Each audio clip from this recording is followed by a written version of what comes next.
Hello దోస్తులు, ఎలా ఉన్నారు? బాగున్నారా? ఎలా జరుగుతుంది మీ ప్రిపరేషన్? బాగా ప్రిపేర్ అవుతున్నారా? కరెంట్ అఫైర్స్ మన పేజీలో కాంపిటేటివ్ ఎగ్జామ్కి సంబంధించిన కరెంట్ అఫైర్స్ అప్డేట్స్ ఉంటాయి డైలీ. ఫస్ట్ టైం చూస్తున్న వాళ్ళు సబ్స్క్రైబ్ చేసుకోండి, లైక్ చేయండి, షేర్ చేయండి. ఫిబ్రవరి 10కి సంబంధించిన కరెంట్ అఫైర్స్ చూద్దాం. నిన్నటి వరకు ఫిబ్రవరి 3 నుంచి 9 వరకు కరెంట్ అఫైర్స్ చూసాం. ఈరోజు ఫిబ్రవరి 10కి సంబంధించిన కరెంట్ అఫైర్స్ చెప్తాను.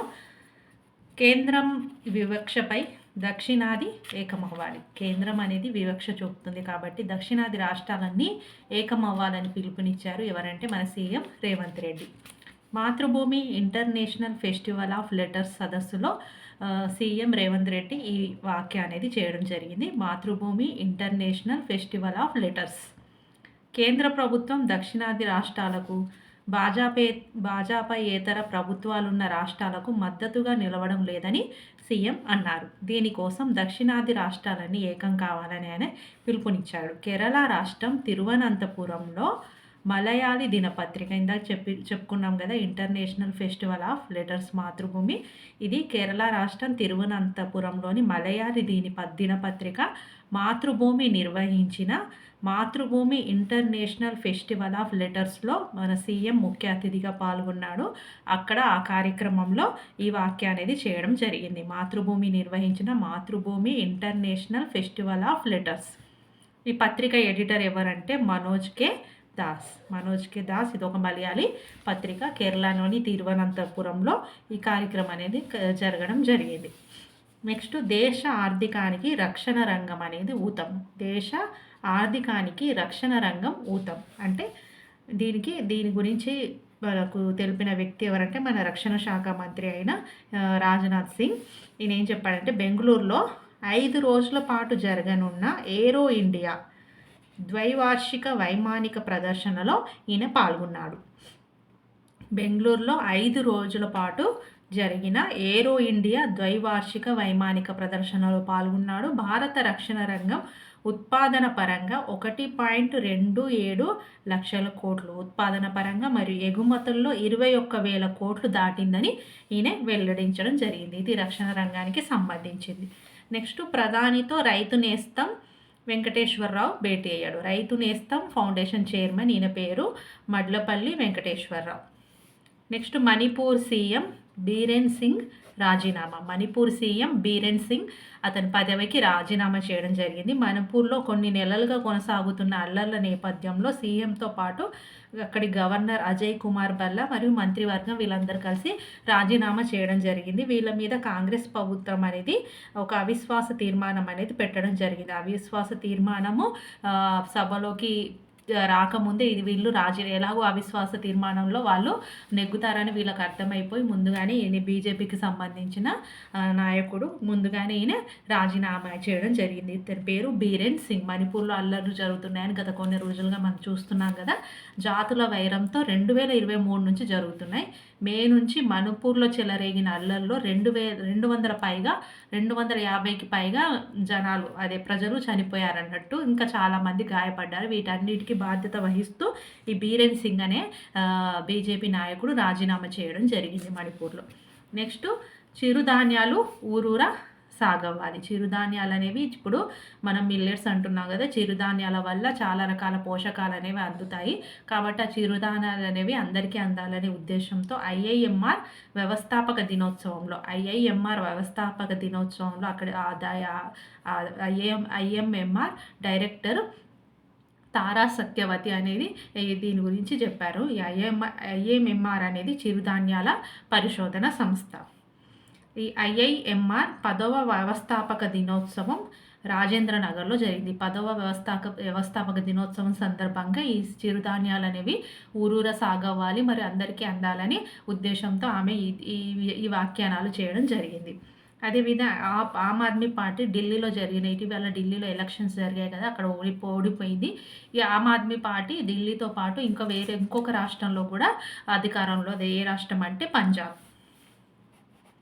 ఇటీవల ఢిల్లీలో ఎన్నికల్లో ఆమ్ ఆద్మీ పార్టీ ఓడిపోయింది. 2027లో పంజాబ్లో ఎన్నికలు జరగనున్నాయి కాబట్టి అక్కడ విజయం సాధించాలనే ఉద్దేశంతో వాళ్ళు ఇప్పటి నుంచే ప్రయత్నాలు మొదలుపెట్టారు. నెక్స్ట్, అల్లర్ల నియంత్రణకు ఆపరేషన్ డేవిల్ హంట్ అనేది ప్రారంభించింది ఎవరంటే బంగ్లాదేశ్ సర్కార్. అక్కడ కూడా అల్లర్లు జరుగుతున్నాయి కదా! ఆ అల్లర్లను నివారించడానికి ఆపరేషన్ డేవిల్ హంట్‌ను ప్రారంభించారు.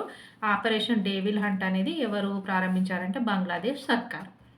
ఇది ఫిబ్రవరి 10కి సంబంధించిన కొన్ని కరెంట్ అఫైర్స్ బిట్స్ మరియు ప్రతిభా పేపర్‌లో మనకు ఇంకొన్ని కరెంట్ అఫైర్స్ బిట్స్ ఇచ్చారు. అవి కూడా చూద్దాం. అంతర్జాతీయ పౌర విమానయాన దినోత్సవం ICADను డిసెంబర్ 7న నిర్వహిస్తున్నారు. అంతర్జాతీయ పౌర విమానయాన దినోత్సవం అనేది ప్రతి ఏటా ఎప్పుడు నిర్వహిస్తున్నారంటే డిసెంబర్ 7 పౌర విమానయాన దినోత్సవం. సేఫ్ స్కైస్ సస్టైనబుల్ ఫ్యూచర్ దీని థీమ్ అనేది, ఇది theme. Safe skies sustainable future అనే థీమ్తో 2024లో దీన్ని నిర్వహించారు. ఇది అంతర్జాతీయ పౌర విమానయాన దినోత్సవం డిసెంబర్ 7. నెక్స్ట్ 20వ ఆసియా మహిళల హ్యాండ్బాల్ ఛాంపియన్షిప్గా విజేత ఎవరు అంటే జపాన్. 20వ ఆసియా మహిళల హ్యాండ్బాల్ ఛాంపియన్షిప్ విజేత జపాన్. న్యూఢిల్లీలోని ఇందిరాగాంధీ ఇండోర్ స్టేడియంలో జరిగిన ఫైనల్లో ఈ జట్టు 25-24 తేడాతో దక్షిణ కొరియాపై నెక్కి రెండోసారి ఛాంపియన్గా జపాన్ నిలిచింది. ఇవి మనకి ఈ పోటీలు మహిళల హ్యాండ్బాల్ ఛాంపియన్షిప్ పోటీలు అనేవి న్యూఢిల్లీలో జరిగాయి. దాని విజేత ఎవరు? జపాన్. వీళ్ళు దక్షిణ కొరియా మీద 25-24 ఓన్లీ 1 పాయింట్ తేడాతో జపాన్ వాళ్ళు గెలవడం జరిగింది. ఇలా వీళ్ళు జపాన్ వాళ్ళు రెండోసారి ఛాంపియన్గా నిలవడం జరిగింది. నెక్స్ట్ ఐక్యరాజ్య సమితి నార్కోటిక్ డ్రగ్ కమిషన్ 68వ సెషన్ను ఇటీవల భారత్ అనేది అధ్యక్షత వహించింది.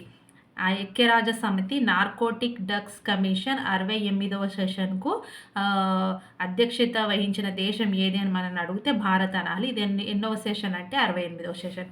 వియన్నాలోని ఐక్యరాజ్య సమితి కార్యాలయంలో భారత శాశ్వత ప్రతినిధి శంభు ఎస్ కుమారన్ ఈ సెషన్కు అధ్యక్షత వహించాడు. ఈ సెషన్కు అధ్యక్షత వహించింది ఎవరు అంటే ఇది ఎక్కడ వియన్నాలోని ఐక్యరాజ్య సమితి కార్యాలయంలో భారత శాశ్వత ప్రతినిధి అయిన శంభు ఎస్ కుమారన్ ఈ ఐరాస యొక్క నార్కోటిక్ డ్రగ్స్ కమిషన్ యొక్క 68వ సెషన్కు ఈ శంభు ఎస్ కుమారన్ అధ్యక్షత వహించడం జరిగింది. ఈ సెషన్కు అధ్యక్షత వహించడం భారత్కు ఇదే మొదటిసారి. ఇది ఫస్ట్ టైం ఇట్లా ఈ సెషన్కు భారత్ అనేది అధ్యక్షత వహిస్తుంది. అతను ఎవరంటే శంభు ఎస్ కుమార్. నెక్స్ట్ ఇటీవల పార్లమెంట్ ఆమోదించిన భారతీయ వాయుమాన్ విధేయక్ BVC అంటారు. భారతీయ వాయుమాన్ విధేయక్ బిల్లు 2024 అనేది 1934 సంవత్సరం నాటి ఎయిర్ క్రాఫ్ట్ చట్టం స్థానంలో అమల్లోకి వచ్చింది. దీన్ని మనం ఇంతకుముందు కరెంట్ అఫైర్లో చూసాం. భారతీయ వాయుమాన్ విధేయక్ బిల్లు 2024 ఏ చట్టం స్థానంలో చేశారంటే 1934 సంవత్సరం నాటి ఎయిర్ క్రాఫ్ట్ చట్టం స్థానంలో దీన్ని తీసుకురావడం జరిగింది. 1934 నాటి విమాన చట్టాన్ని మొత్తం 21 సార్లు సవరించారు. చివరిగా 2020లో సవరించారు. మొత్తం 21 సార్లు లాస్ట్ టైం ఈ 2020లో సవరించారు. ఇప్పుడు కొత్తగా ఒక బిల్లు తీసుకొచ్చారు. అదే భారతీయ వాయుమాన్ విధేయక్ బిల్లు 2024. దీన్ని 1934 సంవత్సరం నాటి విమాన చట్టం 1934లో చేసిన విమాన చట్టాన్ని స్థానంలో ఈ కొత్తగా ఈ బిల్లు తీసుకురావడం జరిగింది. దీన్ని మొత్తం 21 సార్లు సవరించడం జరిగింది. లాస్ట్గా 2020లో సవరించారు. ఇది విమానయానానికి సంబంధించింది. నెక్స్ట్ ప్రతిష్టాత్మక ISSA international social security association good practice అవార్డును ఆసియా పసిఫిక్ విభాగంలో మన ఇండియా గెలుచుకుంది. ఆసియా పసిఫిక్ విభాగంలో ISSA ఇంటర్నేషనల్ సోషల్ సెక్యూరిటీ